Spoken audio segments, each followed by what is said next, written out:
All right, so me and you both know that there are a ton of problems with Battlefield 2042. Everybody's talking about them. You can see it on Reddit.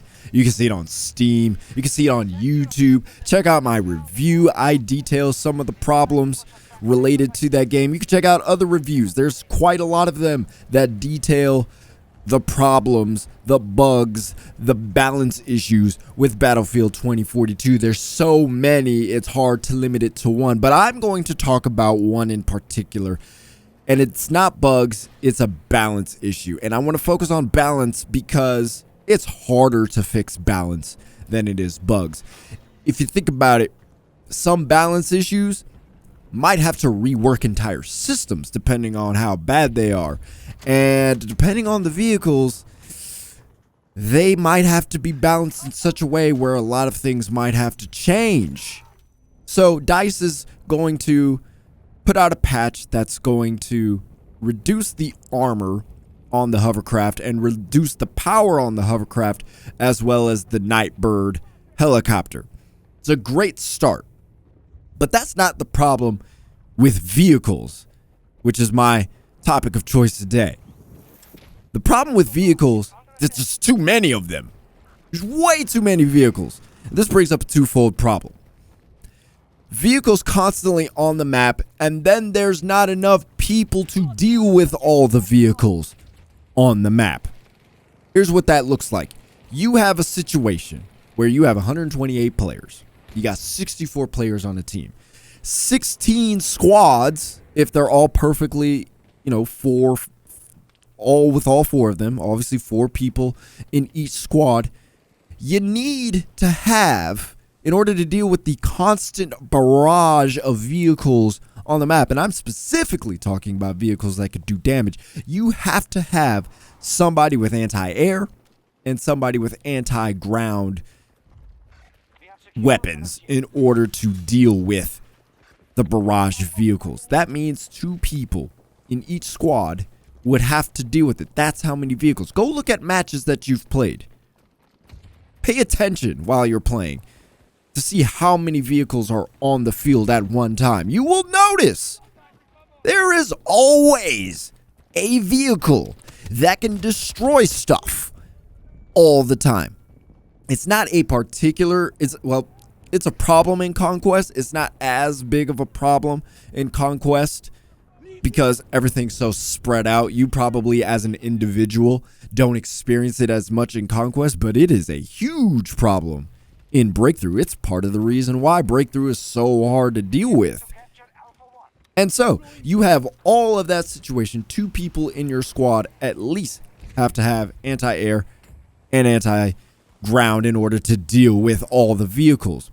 But what if they're doing so well they run out of ammo? Now somebody in the squad needs to have the ammo pack. So now you got 3 people in your squad who have to have something in order to deal with all the vehicles. That leaves 1 person left in the squad who can run pretty much whatever they want or whatever is needed. That's not the variety DICE is looking for. I'm sorry, even if we wanted classes, we're not going to get them anytime soon, if at all. And so we got to deal with this idea that, hey, you guys can pick anything you want. But that's not working so well if everybody has to choose anti-air, anti-vehicle, or anti-ground, and somebody's got to carry the ammo pack to keep those people going because there's so many vehicles. The problem also comes from the fact that 1 person can't deal with the vehicles. If 1 person could deal with it, it would be fine. But I'm sorry, the rocket launcher doesn't do that. The anti-air rocket launcher doesn't do that. You can't take out 1 vehicle with the ammo supplied. So what are people supposed to do? Die? No, you need ammo. It's totally imbalanced. Not only that, vehicle players tend to focus on infantry for some reason. I don't know why they do that. I've seen situations where there's tanks on the field, both sides. One side, one of the tanks is dealing with the infantry. Hello, shoot the other tank. That would help the infantry who is also focusing on the tank. But that doesn't happen. People are going to do what they want to do. And so that makes vehicles imbalanced because you have to take in consideration that we're talking about 128 players, 64 on each side. People are just going to do what they want to do. This isn't professional Battlefield. This is homies going to the YMCA, bringing their own basketball and hooping. That's what this is. You can't expect people to come with all the right mentality and equipment for the job. So how do we deal with this kind of situation? My idea, and I don't know what yours are. I'm curious to know what your idea, but my idea is to limit call-in drops to just transport vehicles. And I'm talking about transport vehicles that don't do damage. No guns. They just transport you. Because the maps are so big, you can't have a situation where you don't have a vehicle to get to a different point on the map. Like, that would just be ridiculous. So I wouldn't say just X out call-in drop. I've seen people say that. I feel like that's too far.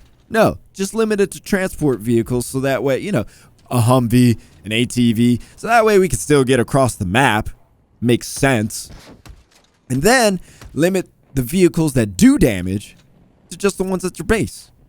They respawn at the base. You want the vehicle? Okay, if you die, respawn into the vehicle. Or if you're at the base, go get a vehicle. Boom. That's it. They travel fast enough to get to the destination you want to get to. Rocket launchers don't shoot that far. And if you're using a chopper or a jet or whatever, most of the time people ain't paying attention that far, let alone the anti-air rocket launcher doesn't really shoot that far. So you can get to the destination that you want to get to relatively safe. I think that would work. What this also does is give us more opportunity to focus just on infantry versus infantry. If you look at Battlefield 3, Battlefield 4, Battlefield 5, Battlefield 1, those games where there's a moment where there's no vehicles on the map and it's just infantry duking it out. Some trying to outflank each other, some just trying to bowl through. Like, it's a fun dynamic at that point because that moment of vehicles is gone. And when those vehicles come back, yeah. Now we're mixing it up a little bit. It's like, okay, we're dealing with the infantry, Oh, frick, tank. Hey, we got to deal with this tank. Like, it adds that kind of nice variety that Battlefield needs and that Battlefield is known for. But when you got vehicles on the map all the time, because people are calling them in, people are getting them from the base, that dynamic doesn't exist because you're always looking for the next tank shell to blast you away. It's just, that's not as fun. You already got so many players that can shoot you from God knows where. Now you got to worry about constant vehicles. Nah, it's just not as fun. You got to limit the amount of vehicles. It's cool to diminish the power of certain vehicles, but you got to limit the amount of them. That, and it also allows greater diversity with the specialists. If people don't have to choose something, all right, then we're having a little bit more fun. I'm sorry, for whatever reason, people don't like carrying anti-air. People don't like carrying the rocket launcher for anti-ground. That's just for whatever reason. I know most people would probably like to run the health pack because it keeps them healthy. I get it. 100%. So we need people to feel like I can run this, be fine, and still do something worthwhile in the game. That's how I see the situation. What do you think? What do you think the problem is with the vehicles? Because there is a problem. I think there's too many of them. Let me know what you think in the comments. Tap whatever thumb you feel like you want to tap. And don't forget to subscribe. Covering more Battlefield 2042 as the game progresses. Hopefully it doesn't get worse than it is. But we're looking forward to it getting better. And I'll be there for if and when it does. I'll talk to you later.